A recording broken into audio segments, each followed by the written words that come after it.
자, 이번엔 음절 법칙에 대해서 살펴보겠습니다. 이 히브리어 음절은 그 음절이 시작할 때는 반드시 자음으로 시작하게 되어 있습니다.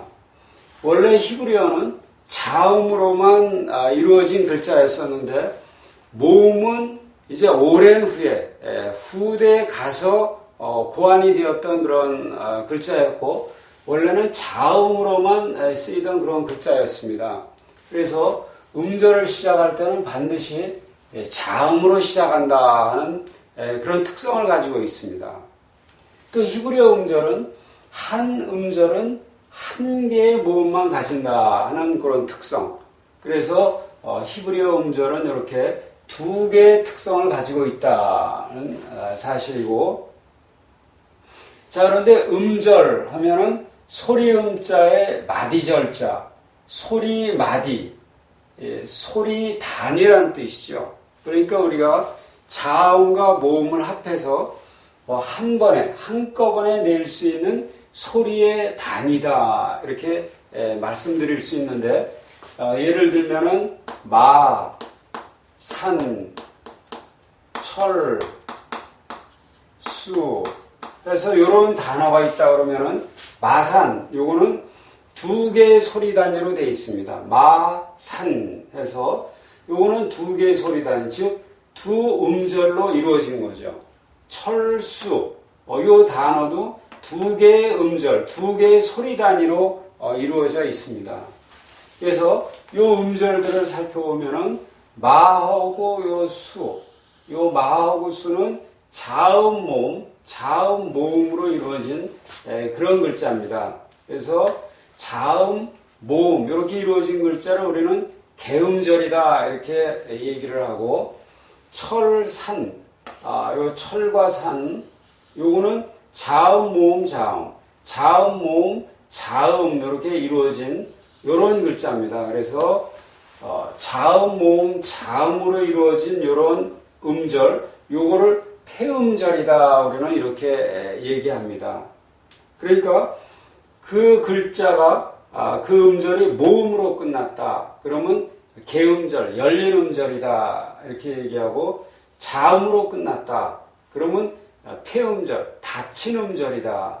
모음으로 끝나면 열린 음절, 자음으로 끝나면 닫힌 음절이다. 이렇게 얘기를 하는 거죠. 근데 히브리어에서는 그 음절이 개음절이냐 폐음절이냐 이걸 구분하는 게 굉장히 중요합니다.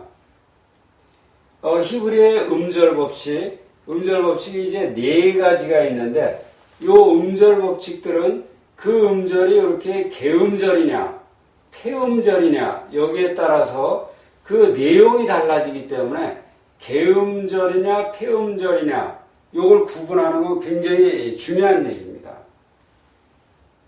그래서 히브리어 음절 법칙을 한번 살펴보면은 네 가지 음절 법칙이 있는데, 1번을 보면은 ACC하고 점을 찍었는데, 이 ACC하고 점 찍은 거는 액센트가 있는 음절이다. 요거를 이제 이렇게 점을 찍어서 표현했습니다. 그래서 액센트가 있는 음절의 직전, 바로 전에 개음절이 있다면 그 개음절은 장음이다. 근데 장음이 아니라면 장음으로 변한다는 그 얘기입니다. 또 액센트가 있는 음절의 그 앞에 있는 개음절은 반음이다. 반음이 아니라면 반음화된다. 또 액센트가 없는 폐음절이다. 그거는 단음이다. 역사적 장모음은 이런 것들처럼 이렇게 길이가 변하는 게 아니라 항상 불변이다라는 이 네 가지가 바로 히브리어 음절 법칙입니다. 그래서 이 음절 법칙 네 가지, 많지도 않은 이 네 가지가 굉장히 중요한 그러한 법칙입니다. 그래서 우리가 앞으로 명사, 형용사, 대명사, 전치사, 부사 이런 것들을 공부해 나갈 때 이 네 가지 원칙이 철저히 이제 적용이 될 것이고, 또 동사를 공부할 때도 1번 조항만 약간 조정돼서 적용될 뿐이고 나머지는 그대로 적용이 됩니다. 그래서 이 네 가지 법칙은 히브리어 모든 단어, 거의 모든 단어, 모든 음절에 적용되는 아주 중요한 법칙이다 하는 것을 이제 느끼시게 될 것입니다. 자, 그래서 우리가 3강에 배우는 이러한 원칙들이 히브리어에서 가장 중요한, 가장 기본이 되는 그런 원칙들인데 이 중에서 네 가지 중요한 걸 빼봐라. 그러면 이제 네 번째, 처음부터 시작해서 네 개, 액센트, 음절 법칙, 시에와 후음, 액센트, 음절 법칙, 시에와의 법칙, 후음 법칙, 요 네 가지가 다 중요한데 그 중에서 더 중요한 걸 뽑아봐라 하면은 이 음절 법칙, 이게 가장 중요한 법칙이다. 이렇게 말씀드릴 수가 있습니다. 그래서 이 음절 법칙은 이제 앞으로 가면서 적용되는 걸 보시면은 정말 이건 중요한 법칙이구나 이것을 느끼게 되실 것입니다. 자, 우리가 개음절, 폐음절에 대해서 살펴봤고 또 네 가지 음절 법칙에 대해서 살펴봤습니다. 그럼 이제 히브리어 단어를 보면서 개음절과 폐음절을 구분을 한번 해보고 네 가지 음절 법칙을 적용을 해보겠습니다. 우리가 음절 그러면은 자음과 모음을 합쳐서 한꺼번에 낼 수 있는 소리의 단위다 이렇게 살펴봤죠. 그래서 마산이라는 단어는 마산이라는 두 개의 소리 단위로 구분이 된다. 그래서 두 개의 음절로 이루어졌다. 이걸 살펴봤고 철수 이것도 마찬가지로 두 개의 소리 단위, 철수 두 개의 소리 단위로 구분이 되고 그래서 두 개의 음절로 이루어졌다. 이런 걸 살펴봤는데 마찬가지로 아담 이렇게 보면은 두 개의 소리 단위로 구분이 되죠. 아담 해서 두 음절로 이루어졌다. 요거는 압라함 해서 세 개의 소리 단위가 나오죠. 압라함 해서 세 개의 음절. 요거는 엘로힘 해서 세 개의 소리 단위가 나오죠. 그래서 세 개의 음절로 이루어졌다. 에레츠 해서 요건 두 개의 소리 단위 두 음절. 나아르 두 개의 소리 단위 두 음절. 샤마임 해서 세 개의 소리 단위 세 음절. 다바르 두 개의 소리 단위 두 음절. 데바림 해서 세 개의 소리 단위에서 이렇게 음절이 이제 구분이 됩니다. 그래서 음절을 이렇게 구분하는 거, 요거는 한번 읽어보면 알죠. 한글로 이렇게 읽어보면 바로 그 소리 단위가 나오기 때문에 별로 어려운 건 없습니다.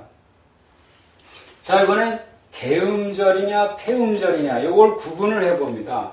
그래서 요 유일한 기준, 요거는 모음으로 끝났으면은 개음절, 자음으로 끝났으면 폐음절. 요것만 보면 됩니다. 끝이 모음이냐 자음이냐. 자, 요거는 담 그러면 끝이 자음이죠. 그래서 자음으로 끝나면은 폐음절. 요거는 모음으로 끝났으니까 개음절. 아브라함 자음으로 끝났으니까 폐음절. 라 모음으로 끝났으니까 개음절.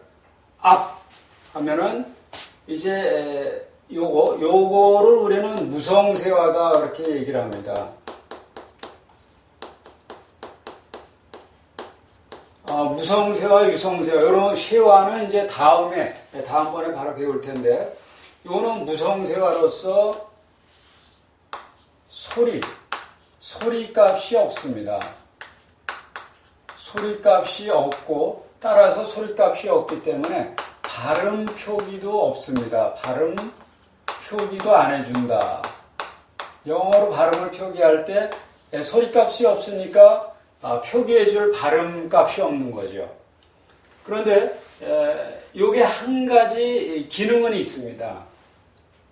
기능은 꼭 자기 무성세할 때는 꼭 자기 왼쪽에서 음절을 분리해라 하는 음절 분리의 역할을 합니다. 그래서 이거는 음절 분리, 음절 분리자다 하는 그런 별명을 갖고 있습니다. 그래서 이 무성세화는 소리값도 없고 발음 표기도 없기 때문에 이건 없는 것과 사실 마찬가지지만 그러나 한 가지 기능은 있다. 자기까지에서 음절을 분리해라 해서 자기 왼쪽에서 음절을 분리하는 음절 분리자의 역할을 한다. 자, 그래서 요건 없는 것과 마찬가지죠. 그래서 자음, 모음, 자음으로 끝났기 때문에 요건 폐음절이다. 이렇게 분류가 되는 거죠. 폐음절이다. 엘로힘, 요거는 자음으로 끝났으니까 폐음절. 모음으로 끝났으니까 개음절. 모음으로 끝, 개음절. 에레치, 자음으로 끝, 폐음절. 모음으로 끝, 개음절. 나아르, 자음으로 끝, 폐음절. 모음으로 끝, 개음절. 샤마임, 자음으로 끝, 폐음절. 모음으로 끝, 개음절. 모음으로 끝, 개음절. 다바르, 자음으로 끝, 폐음절. 모음으로 끝, 개음절. 림, 자음으로 끝, 폐음절. 모음으로 끝, 개음절. 모음으로 끝, 개음절. 이렇게 해서 개음절이나 폐음절이나 이걸 구분하는 건 굉장히 쉽죠. 유일한 기준, 모음으로 끝났으면 개음절, 자음으로 끝났으면 폐음절. 그렇게만 구분을 해주면 됩니다. 자, 이번엔 음절 법칙 4가지를 적용을 해봅니다. 자, 이 첫 번째 줄에는 액센트 표시가 없는데 액센트가 마지막에 있는 건 표기조차 해주지 않는다 그랬죠. 그래서 여기는 원래 이렇게 여기에 액센트가 있습니다. 그래서 표기를 해주면 안 되지만 편의상, 이해의 편의상 이렇게 끝에 액센트 표기를 해주겠습니다. 자, 그럼 요거는 액센트 있는 음절 직전의 개음절이죠. 액센트 있는 음절 직전의 개음절. 요거는 장음이다. 그래서 요건 장음이다 하는 것이 확인이 되죠. 그래서 카메츠, 이건 장음이다. 이것도 마찬가지로 액센트 있는 음절 직전의 개음절, 요거는 장음이다 해서 장음이라는 게 확인이 되죠. 자, 요거는 액센트가 없는 음절인데 이제 폐음절이죠. 액센트가 없는 폐음절. 액센트가 없는 폐음절은 단음이다. 그래서 요 파타, 요게 단음이라는 게 확인이 되죠. 그리고 요거는 액센트 있는 음절 직전의 개음절은 장음이다. 근데 이렇게 홀렘, 장음이라는 게 확인이 되죠. 자, 요거는 액센트 있는 음절 전 개음절. 액센트 있는 음절의 전 개음절은 반음이다. 그래서 요거 반음이라는 게 확인이 되죠. 복합시와 반음이라는 게 확인이 된다. 자, 그리고 요거는 액센트가 없는 폐음절. 액센트가 없는 폐음절은 단음이다. 그래서 단음이다 하는 게 여기 확인이 되죠. 여기도 마찬가지로 액센트가 없는 폐음절은 단음이다 하는 게 확인이 되고, 또 요거는 액센트 직전 개음절이다. 액센트 직전 개음절은 장음화된다 또는 장음이다 하는 것이 확인이 되죠. 또 요거는 액센트 표시가 없으니까 맨 끝에 지금 액센트가 있는 거죠. 그래서 다바르에서 액센트 직전 개음절은 장음이다 하는 것이 확인이 되죠. 액센트 있는 음절, 직전 개음절은 장음이다. 또 여기도 마찬가지로 액센트 있는 음절, 직전 개음절, 직전 개음절은 장음이다 하는 게 확인이 되고, 요거는 액센트 있는 음절의 전 개음절, 액센트 있는 음절의 전 개음절은 반음이다. 이게 확인이 되죠. 자, 그래서 네 가지 음절 법칙, 요 네 가지 음절 법칙을 여기 적용을 해봤는데 하나의 예외도 없이 그대로 100% 그대로 적용이 되는 것을 볼 수가 있습니다. 그래서 이건 굉장히 중요한 법칙이다 하는 것을 우리가 감지를 할 수가 있습니다. 자, 그리고 요게 이제 반쪽짜리 모음, 요거하고 요 두 개가 반쪽짜리 모음입니다. 요건 복합시와 요건 단순세화에서 반쪽짜리 모음인데, 요걸 이제 하나의 모음으로 이렇게 하나의 음절로서 간주를 했죠. 그래서 요건 세음절이다, 요것도 세음절이다 이렇게 간주를 했지만은 사실 요 반쪽짜리 모음, 요거는 하나의 음절을 이루지를 못합니다. 그래서 항상 요 뒤에, 그 뒤에 온전한 음절이 오게 되는데 그 뒤에 오는 온전한 음절하고 합쳐서 하나의 음절을 이루게 됩니다. 이렇게 뒤에 오는 음절하고 합쳐서 이제 하나의 음절을 이루게 된다. 그러나 지금은 이제 이 음절 법칙 요걸 한번 확인하기 위해서 편의상 요거를 이제 하나의 음절로 이렇게 구분을 했었는데, 이제 요것은 그 뒤의 음절, 그 뒤에 온전한 음절과 이제 하나의 그러한 음절을 이루게 된다. 그것은 참고로 아시면 되겠습니다.